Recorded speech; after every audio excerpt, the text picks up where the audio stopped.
Imagine a land where fields are ash, where villages stand empty, doors hanging open, because people who lived in them are dead, sold, or simply gone. Imagine soil so scarred that the farmers who once worked in it believe it to be cursed on purpose by the sword of a conquering general who plowed it with donkeys instead of oxen, just to insult everything it once grew. This is not a myth. This was Pune in early 1600s.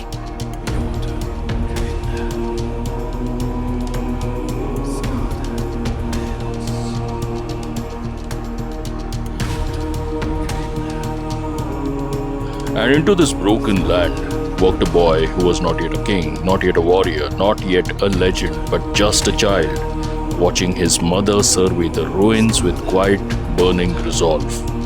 His name, Shivaji.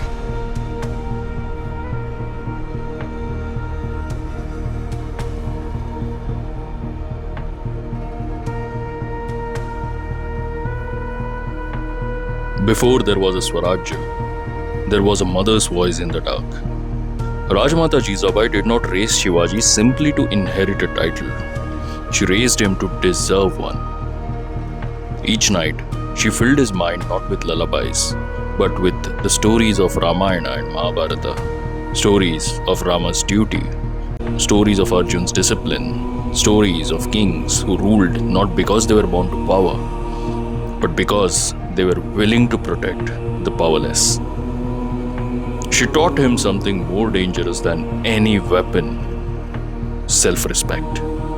Never bow, never accept subservience to a foreign throne, however grand its army.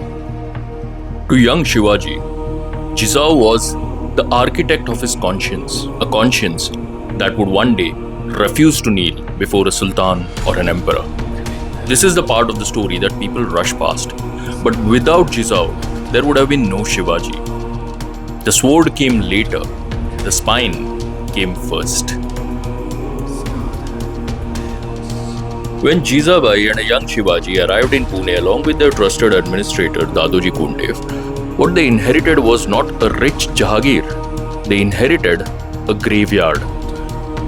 The Adilshahi general Murar Jagdeo had already made his message very clear. Pune would never rise again. He had plowed its field with donkeys, not oxen, donkeys. A deliberate act of humiliation meant to curse the land in the eyes of every farmer who saw it. In a deeply superstitious age, that symbolism was as devastating as destruction itself. People didn't just fear returning to Pune, they believed the soil itself was cursed. So Jizabai and her advisors did something very remarkable. They didn't just rebuild, they performed undoing of this curse. A golden plough, Sonyatsa Nangar, was used to till the land in public ritual, reversing Murar Jagdeo's humiliation symbol for symbol, gesture for gesture. It was a theatre, yes, but it was a theatre with purpose, convincing a terrified population that Pune was safe to come home to. Then came the practical work of statecraft. Tax exemptions, protection guarantees, seed grains for farmers willing to return and till the earth again, and to give the resettled people something to believe beyond policy. The Kasba Ganpati was consecrated, a spiritual anchor for a community that needed hope as much as it needed grain. This was Shivaji's first classroom in governance. A ruined city and a mother showing him that a kingdom is rebuilt one convinced farmer at a time. While Pune was healing, something else was happening in the surrounding hills. Something no formal treaty or administrative order could have engineered. Shivaji was becoming one of them being the Mavalas, the hardy youth of Mawal region, sons of farmers, sons of hill folk who knew every ridge, every ravine, every hidden cave in the Sahyadri range. Shivaji didn't summon them to court. He walked into their world. He hunted with them. He explored forts with them. He sat by their fires and listened to their grievances. as an equal, not as a prince granting audience.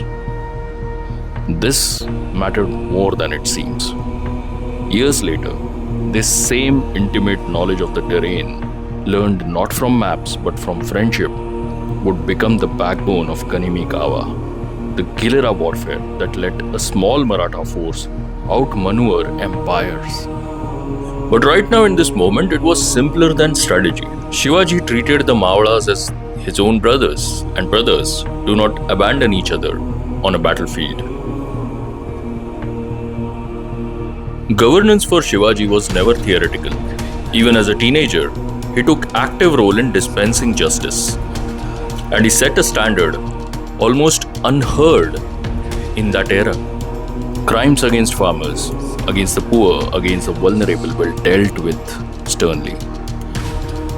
But it was his stance on protection of women's honor that became legendary, swift, severe, and without exception, regardless of the offender's rank or connections.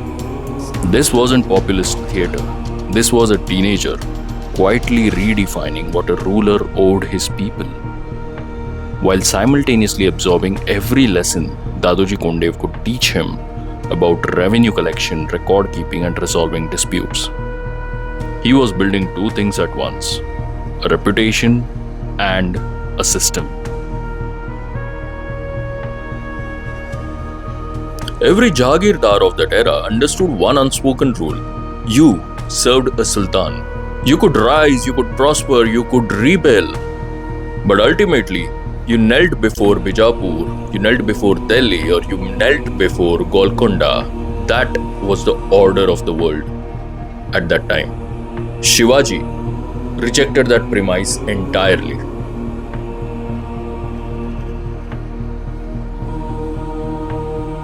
Surrounded by his closest companions, guided by everything Jijau had planted in him since his childhood, a young Shivaji took an oath, the seed of Hindavi Swarajya. Not a kingdom for conquest's sake.